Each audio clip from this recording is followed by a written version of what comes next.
Welcome to another Black Girl in a Big Dress episode, TCAP. Darling, I feel it would be unfair to continue in this exercise when there is no satisfying end in it. My affections lie with another and I cannot change that. Therefore, I must withdraw from your invitation. I trust you will understand. This episode is an homage to all of the times that we practice the thing that is we really want to say. We look ourselves in the eye in the mirror and we get every word just right. And then comes time to say it and we say the exact opposite. I know I've been there plenty of times. And in fact, if you think there aren't about 1 million outtakes for each of these TCAPs, then I have got a bridge in the desert to sell you. Wait, is that the phrase? I probably should have practiced that. That's perfect. So I will find Sean and I will just tell him, hey, hi, Sean, hello. What's up? Just washing my sauce, sir. I'm definitely one of those people who forgets that the phrase, what's up, is rhetorical. And when people ask me that question, I will tell them what is actually happening, what is actually going on, what is actually up. And then based on the glazed look in their eye, I realize, oh, that's not what they meant at all. I was just supposed to say, not much, what's up with you? Or, nothing, you? I'm learning. A lady is always open to learning the etiquette of the day. I trust I will be successful in due time. How's your day going? Good. Hi, Sean. Oh my God, Libby, please tell me you finished those episodes. So this is my very good friend and another excellent actor, Julie Inman, who I also met at Second City. She and I also performed together for a long time. We did musical improv together, which is so fun. She does make up a song live on stage. It was really, really great to do. And I was really excited that she got to be in my show. And that's also so much part of the dream, especially if you've been at this for a while and you've collected your friends who you love performing with. It's so awesome to be able to create projects where you all do get to come together and use all of that awesome chemistry and trust and learning that you've built together over the years, which is definitely part of the dream of Black Girl in a Big Dress. I was out last night and I couldn't. No spoilers. Oh, I also hate spoilers too. What are you guys watching? Subject 2, you seen it? Oh, is that on TV? Netflix, yeah. Oh. I can barely be at work. I want to watch it so badly. Well, it sounds riveting. You don't even know. Okay, so this isn't spoiling anything, okay? But Operative Lopez, shirtless scene, I kind of think you're gonna like it. Lopez is shirtless? Oh, that means he's not dead. You are the worst. When I wrote this episode, I was in the middle of watching The OA, which is a super cool show, but also kind of difficult to explain, especially if you were really into it and were all caught up on all the intricacies, which is true of any show with a big fandom. I, as you might expect, huge Downton Abbey fan if you've watched the show, and if you haven't watched the show, I'm surprised that you're watching this particular recap episode. But obviously I'm a big Downton Abbey fan, also a big Game of Thrones fan, and would 100% get into these long, detailed, geeked out conversations in the middle of public places, often with people who had never seen the show or just didn't watch it to that extent and didn't care. And it is one of my favorite things to watch people or to be involved in those conversations when you are super, super, super into something and the people around you just are not. That space is hilarious to me, so I wrote it into this show as well.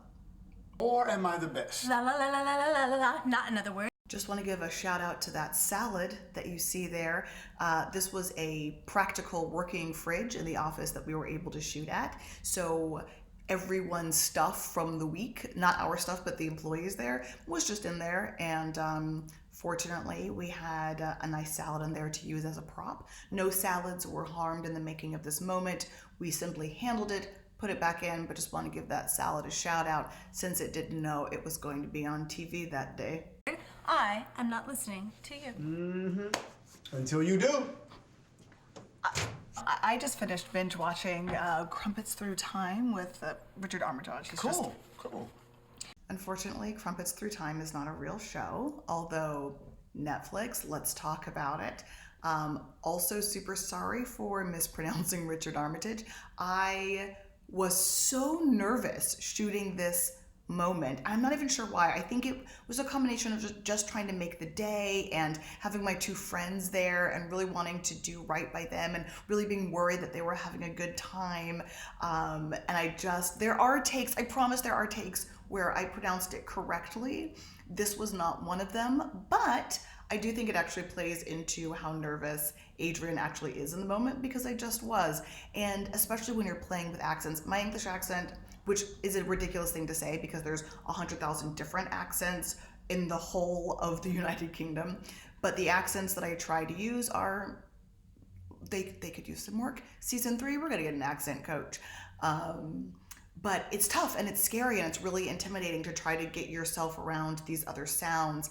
And Richard Armitage's name is one of those things where, as I was saying it, I was kind of seeing it written out, and I was like, in my head, I was like, that's not how you, but here and now it's gone. So my apologies, dear Richard. If you'd ever like to come on the show and correct me live and in person, I do believe that could be arranged. So, Sean, listen. What's up?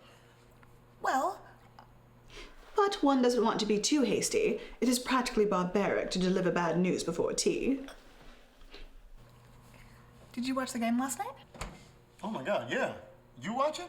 Oh, no, I didn't. It just, there's always a game on and someone's always watching it, so I just thought I would ask. Yeah, it was okay. I have tried many times in my life to get super into sports, and it just never took. Now, I am from Texas. I should be into football, especially because I was in marching band in high school and college. I went to so many games. I should really, really be into it. But my favorite part of the games was doing the halftime show, of course. But then in college, after the halftime show, and I want to say sometime in the third quarter, they would give us apples, and that was the best moment to me. I never cared what the score was or who we were playing or if it was one of our big rivals. My favorite moment of every show was in that home stretch where you're tired and you're hungry, and then all of a sudden, beautiful apples show up, and I was like a kid in a candy shop with those apples. But one of my other challenges with sports is that I always feel really, really bad for the team who loses. Not because I can't handle losing. I did actually play a little. I played tennis a little bit, so I was used to not winning all the time. But I feel bad, not because they've lost, but because they are sad, and because they're going to go in the locker room and get yelled at, and then everyone's going to be sad, and I feel bad that they are sad. And so I hate watching that part of games. I feel less bad when there's like 9 losers. So like a race or like a horse event where there's like one winner out of like 20 people or something, much easier for me to handle. But tell me about your experience with sports. Are you a fan? Are you an athlete? Are you a player? Are you a connoisseur? Are you another word that means those same things? Tell us about it in the comments. But it is rude to prolong the inevitable, especially when the eventual outcome is so clear. Sean, Yeah? At times, however, a problem may resolve itself without unnecessary bullish interference. do you enjoy the practice of CrossFit or yoga?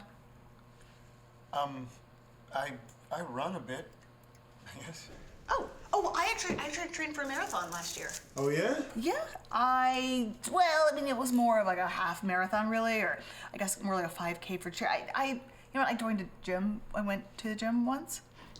One of the other things that is super interesting about filmmaking is when you are shooting out a location, and so you're doing things not in the order in which they occur, but all the things that happen in one location first so that you can wrap that location, not have to rent it over and over and over again. And so it's this really interesting emotional journey to do the whole story without all the stuff in between. So this day that we shot Matthew, who plays Sean, we shot him out in one day. And so to go through the entire Sean arc in 5 or 6 hours, because we had to get out of the location, is always really interesting to do, to sort of get all the way through all of those emotions without the stuff in between that helps build to certain places. When you watch the whole thing, having to find ways to short circuit that as a performer is it's really fun. It's really fun and fun to do, and always fun to then see in its full and the way it actually airs, and be like, oh yeah, that was shot 2 seconds after. Oh right. It's fun. However, one can see through false flattery, so if there is a topic to discuss, best to discuss it at once. Have a good one. Oh, Sean, before you go, actually, just wanted to check in. Are we still, I just want to see, are we still on? Like, are we still doing, are we just gonna Netflix and chill still? That's, If you want. yeah, no, of course, yeah, whatever. Yeah, I mean, you know, if you want, hit me up. So this is another something that I love about old school courting is that back then you made a plan and you stuck with it. And now it feels like because people are afraid of being hurt, which is reasonable, the indecision seems very stressful to me of instead of just putting your intention on the line and saying, my lady, I should like to escort you to this, and then you do it and you get it done. That sort of dance, the like maybe, are we, is it, could it, will it, won't it thing seems very stressful. And so I do appreciate the clarity of times gone by. Getting back to the shooting out a location concept, so we shot all of the Lady Kate cutaways at one time, so just back to back to back to back to back. I'd get the line and would do it. And the Lady Kate cutaways cover so much emotional ground. She's happy, she's sad, she's silly, she's scared, and we just read them, we just did them in the order in which they appeared in the script. So there's a lot of back and forth emotionality there. So that was really fun to go between take to take to take, being up and then being down, and being optimistic and being hurt. Like to go back and forth between that was really fun. I think Sean's giving me an out. Dude, he's just trying to play it cool with you. Well, it's not cool. God, dating used to be so much easier. Scene was the best. It was so fun to do, and I was so happy that we got to do it. There are a couple of things about it that are that stand out to me, though. One is, so a thing that did happen in the past was those skirts were very flammable because they're basically like a big chimney underneath you. There's a lot of empty space, so if fire does get in there, it can just go right up pretty easily. So just off screen, there is actually a tremendous amount of water and fire extinguishers and things like that, just in case that fire went rogue. The other thing that is really cool about this scene is you'll notice that there is a wide shot where you see both myself and Lord Fitzhugh, and then there are singles on both of us. So typically what you would do for those of you who have not shot things, typically what you would do is you'd shoot the wide and then you would shoot me, or it doesn't have to start with me. We just do it that way. Shoot me. Then you would pick up the camera equipment and turn it around so you could shoot the second person in the scene. I don't remember why we made this choice.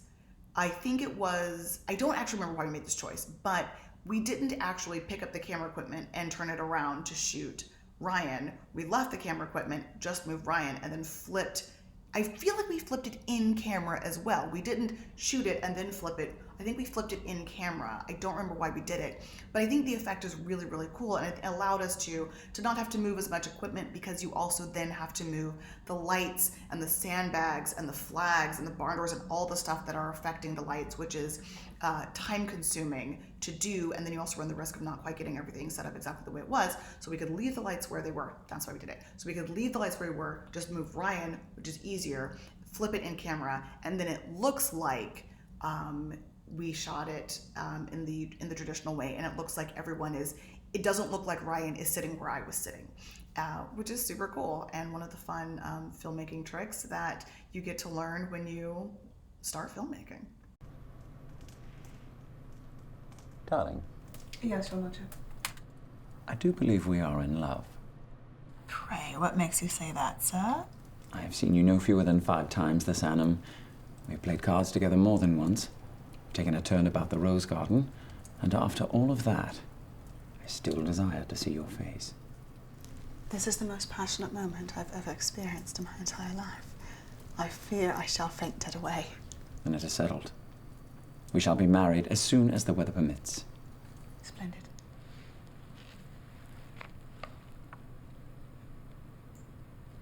Also, Do I really love that much of a comfortable silence? Would I actually like to have that much quiet time on a date?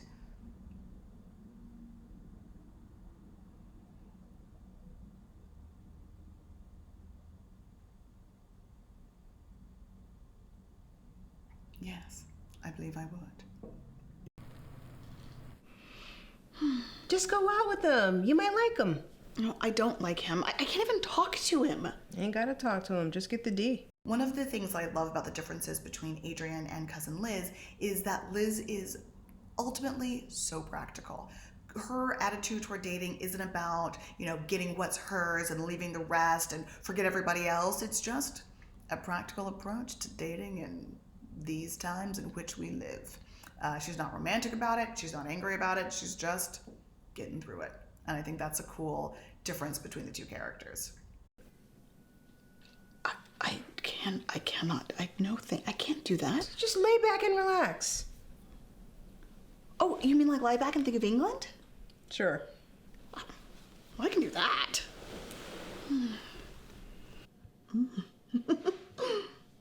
Oh, that's nice. Maybe think of England in your room.